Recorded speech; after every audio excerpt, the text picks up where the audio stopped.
Gaza से इस वक्त की बहुत बड़ी खबर है। गाजा में रंतसी अस्पताल को घेर लिया गया है। अस्पताल के नीचे बंकर होने का शक है। इजरायली डिफेंस फोर्सेस को बंकर में कई हमास नेताओं के छिपने का शक जताया गया है। रंतसी अस्पताल के पास इजरायली टैंक भी मौजूद है। ये देखिए तस्वीरें आपके सामने हैं। रंतसी हॉस्पिटल को चारों तरफ से घेरा जा चुका है। यहाँ पर हमले भी अंजाम दिए हैं, कई लोग घायल हुए हैं। यहाँ पर ऐसी भी खबरें सामने आई थी। अब इस हमले के बाद पूरी तरह से रंतसी हॉस्पिटल को घेर लिया गया है और जानकारी ये मिली है आईडीएफ को कि इसके बंकर में कई हमास लड़ाके छिपे हुए हो सकते हैं।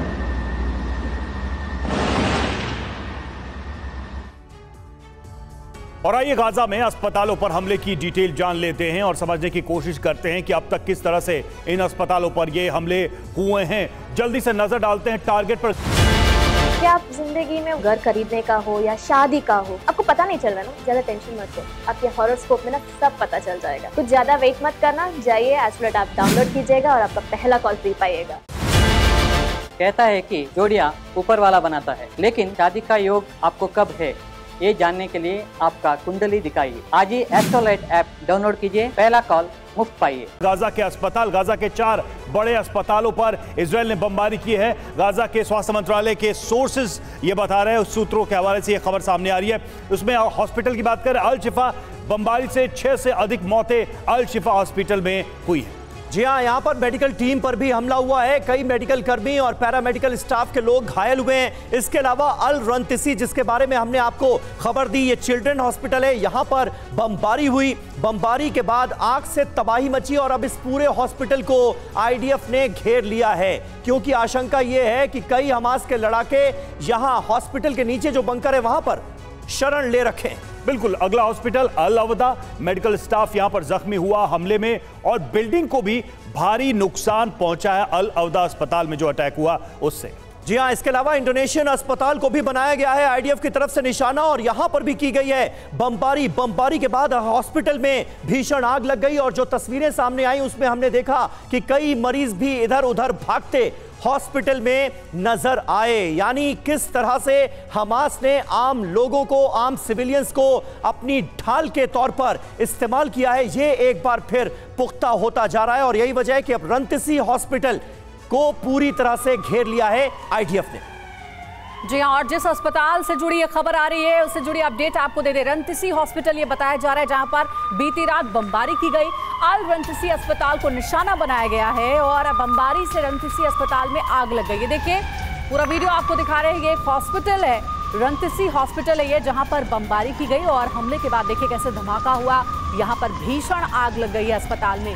कई अस्पतालों में लोग शरण लिए हुए हैं, अपनी जान बचाने के लिए छिपे हुए हैं और अस्पतालों पर भी अब इस तरीके से हमले हो रहे हैं।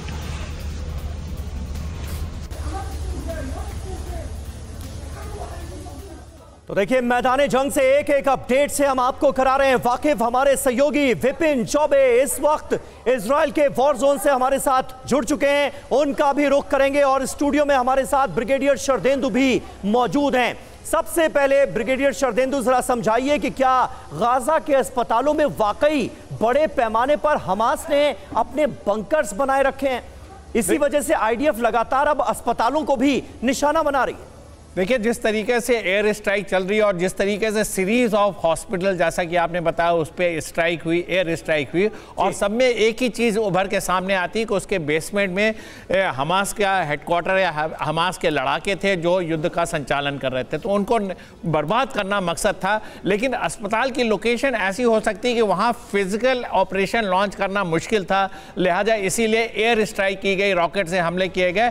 रिजल्ट ये हुआ कि वहाँ आग लगी और वहाँ मरीज भी काफी हताहत हुए और वो भागते हुए नजर आए। अगर ग्राउंड ऑपरेशन इसको लॉन्च करते, ऊपर से नीचे की तरफ आते या बंकर में डायरेक्ट एक्सेस करते तो इस तरीके का जो कोलैटरल डैमेज है उसको अवॉइड किया जा सकता है। लेकिन मेरा मानना एज ए मिलिट्री एक्सपर्ट है कि अगर आप वहां तक पहुंच नहीं सकते तो अगला अल्टरनेटिव क्या है? अल्टरनेटिव आपका एयर स्ट्राइक ही बचता, रॉकेट से हमले ही बनते हैं जिससे कि उनका हमास का कम्युनिकेशन नेटवर्क टूटे और वहां से जो ऑपरेट करें उनको बर्बाद किया जा सके। तो इन चुनौतियों के बीच ये ऑपरेशन भी आगे बढ़ाया गया और उसका नतीजा ये हुआ कि कई सारे अस्पतालों पर हमले हुए और बहुत सारे लोगों की जान भी गई। ये बात भी किसी से छिपी नहीं। विपिन, हमारे संवाददाता विपिन इस वक्त हमारे साथ जुड़े हुए हैं। विपिन, कहां हैं आप इस वक्त और फिलहाल क्या खबरें मिल रही हैं ग्राउंड जीरो से, बैटलफील्ड से?